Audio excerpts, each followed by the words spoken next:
সোজা বাংলা কথা আইয়ে আপনি পারতেছেন না হাজিবের হত্যার বিচার করতে, আপনি পারতেছেন না গ্যাসের দাম কমাইতে, ঠিক আছে, বাজার নিয়ন্ত্রণ করতে, আপনি পারতেছেন না কি কয় শাপলা চত্বরে যে হত্যা হইলো সেটার বিচার করতে, এরপরে পিলখানা হত্যা হইলো এটার বিচার করতে।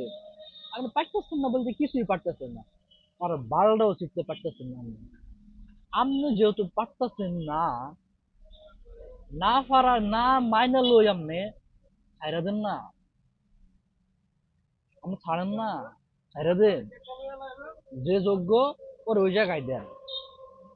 আপনি যে বালটা পারতেছেন না ওই বালটা আপনি ধরে রয়েছেন কা? হুম? আপনাকে বাপ মা কি আপনাকে কিছু শিক্ষা দেয় নাই? এতটুকু শিক্ষা দেয় না যে আমি যে কাজ পারি না এই কাজগুলো লাড়ালাড়ি দরকার নেই আর?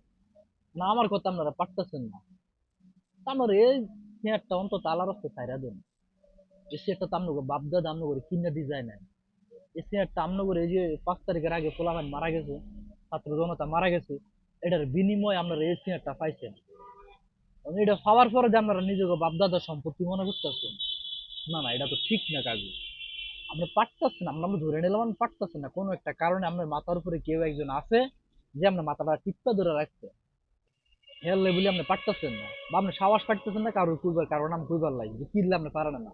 বুঝলাম আপনি পারেন না, না পারার লোক আপনি ছাইরা দেন না। আপনি ছাইরা দিয়ে যোগ্য কোনো লোক থাকলে হেরে বয়ে দেন, হেরে দিয়ে দেন বলে বাবা আমি হারিয়েন না, আমি চলে গেলাম হেতারা দিয়ে গেলাম দায়িত্বটা।